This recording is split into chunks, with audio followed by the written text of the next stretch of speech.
Halo Tunas, masih dengan Kang Suki. Kali ini Kang Suki bakal menceritakan sebuah film yang berjudul Sorry Charlie. Menceritakan sebuah teror suara-suara di tengah malam. Jadi langsung aja buat yang penasaran suara apa sih yang dimaksud, bagaimana ceritanya, beginilah ceritanya. Jadi film dimulai dengan seorang wanita yang melapor pada 911 kalau dia mendengar suara aneh di tengah malam. Coba dengarkan dan simak percakapannya. 911, what's your emergency? Hi, I heard something outside my house.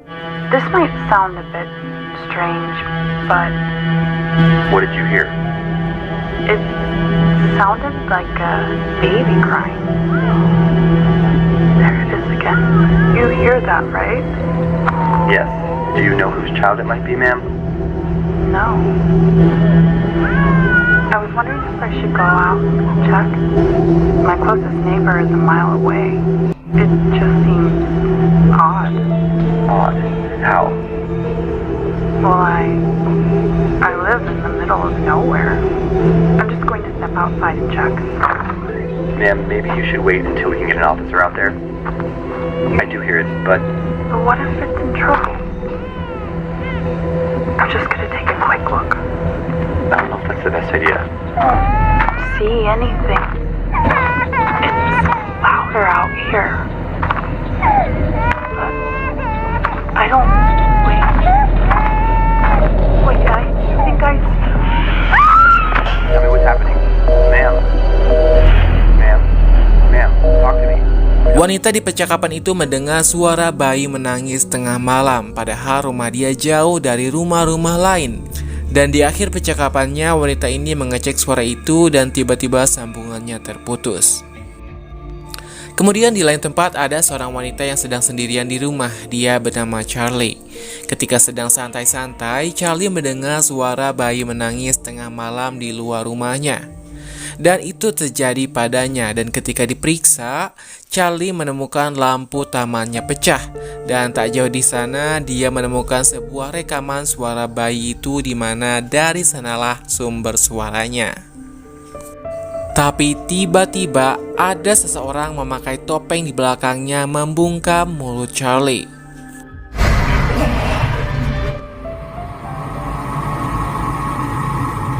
Singkat waktu, 9 bulan kemudian, Charlie bekerja dari rumahnya sebagai relawan. Tugasnya itu dia mendengarkan dan memberikan solusi untuk orang-orang yang sedang dalam masalah. Tapi di balik itu, dia sendiri juga punya masalah.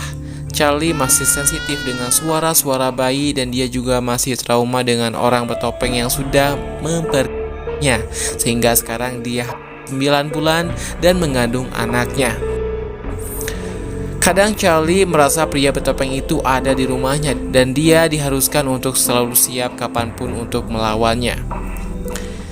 Jadi penjahat bertopeng ini dikenal sering membunuh dan memperkosa saat tengah malam, dan caranya dia menjebak perempuan yaitu dengan suara-suara bayi.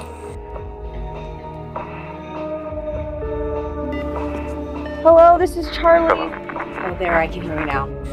Suatu hari Charlie mendapatkan telepon dari orang aneh. Orang itu cuma ingin bertanya baju apa yang dipakai Charlie.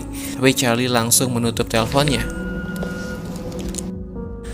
Kemudian sorenya dia pun mendapat paket aneh yang sengaja diletakkan di depan pintunya. Namun Charlie tidak langsung membuka paket itu. Dan malamnya ketika saat itu Charlie buang sampah, dia tidak menyadari kalau pria bertopeng itu mengintainya. Charlie masuk kembali ke rumah dan dia baru ingat belum membuka paket yang tadi sore. Charlie kemudian membukanya dan di dalam paket itu isinya adalah sebuah kaset di mana ketika diputar isinya adalah lagu anak-anak. Tapi di paket itu tidak ada nama pengirimnya. Tiba-tiba Charlie mendengar suara bayi itu lagi. Dia mengecek keluar tapi tidak ada apa-apa. Charlie menelpon temannya untuk memastikan kalau dia tidak gila. Dan temannya ini juga mendengar suaranya. Tapi dia bilang mungkin itu suara kucing. Tidak lama setelah itu, pria aneh yang menelpon tadi siang tiba-tiba menelpon lagi. Pria ini cuma ingin tahu Charlie sedang apa. Saat itu Charlie sedang minum dan dia tahu kalau Charlie sedang minum. seperti sedang mengintainya, tapi Charlie langsung menutup teleponnya. Terus yang jadi pertanyaannya, kenapa Charlie tidak menggugurkannya? Jawabannya karena pria bertopeng itu akan kembali ketika akan lahiran untuk mengecek anaknya. Dan jika sang ibu tidak menjaga kandungannya, maka pria itu akan menghabisinya.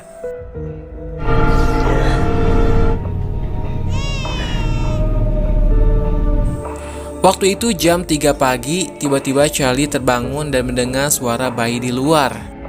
Dia sudah siapkan senjata di bawah meja. Charlie membuka kunci otomatisnya dan pergi untuk memeriksanya di luar. You show yourself! Tapi pria itu diam-diam masuk ke dalam rumah. Ketika Charlie masuk ke dalam rumah, dia melihat dapurnya berantakan. Charlie menyimpan pistolnya tidak jauh darinya dan ketika dia akan mengambil kembali pistol itu, pistolnya sudah tidak ada di sana. Semua pisau dapurnya juga tidak ada. Ketika Charlie akan mengunci pintunya lagi, dia tidak bisa karena pinnya sudah dirubah. Wifi-nya juga tidak bisa digunakan karena beberapa kabel sudah putus. Namun Charlie masih punya senjata cadangan yang dia simpan di kamar mandi. Charlie menemukan pria bertopeng itu berada di luar. Dia kembali ke dalam mengunci pintu tapi tidak bisa dikunci dengan kode karena kodenya sudah dirubah oleh pria itu. Selama ini dia sudah memasang CCTV.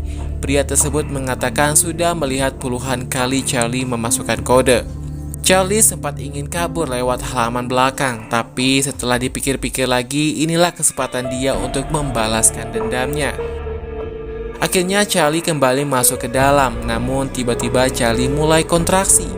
Dia berkomunikasi lewat radio dengan pria itu, dan benar pria itu tahu kalau Charlie mulai kontraksi. Pria itu merasa menang. Charlie menantangnya langsung untuk berhadapan dengannya. Tiba-tiba pria itu muncul di jendela. Charlie mematikan semua lampu di rumah dan menutup semua tirai jendela. Tapi pria itu berhasil masuk ke dalam. Pria itu mencari Charlie yang sedang bersembunyi. Di kamar, pria itu berhasil masuk ke perangkapnya dan Charlie mulai menembak. Tapi pelurunya tidak ada. Pria itu sudah tahu dan sudah mengosongkan pistolnya. Dan Charlie pun berhasil tertangkap. Ketika sadar, tubuhnya sudah terikat. Walaupun Charlie tertangkap, tapi pria itu tidak mau mencelakainya karena dia sangat menantikan bayinya. Pria itu lalu pergi sebentar ke belakang. Di saat itulah Charlie mencari sesuatu untuk melepaskannya.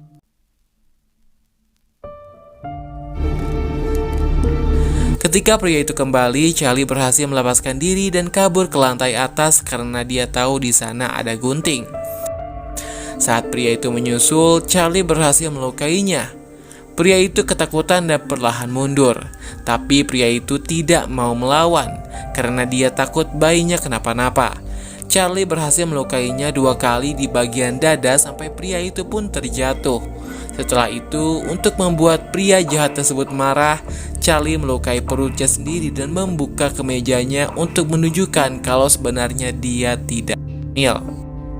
Dari dalamnya, Charlie menyimpan pistol yang sengaja dia simpan. Dan pada akhirnya, Charlie mengakhiri hidupnya. Kini Charlie lega karena penantiannya selama 9 bulan dia menunggu pria itu yang sudah membuat dia ketakutan setiap hari. Hari itu dia tuntaskan. Charlie langsung melapor pada polisi dan dia melanjutkan kembali pekerjaannya seperti biasanya. Sampai di sini film pun berakhir. Oke, sampai di sini dulu untuk cerita kali ini. Semoga kalian enjoy nontonnya dan suka dengan apa yang Kang Suki sampaikan. Kalau begitu, Kang Suki undur diri. Sampai bertemu lagi di video berikutnya.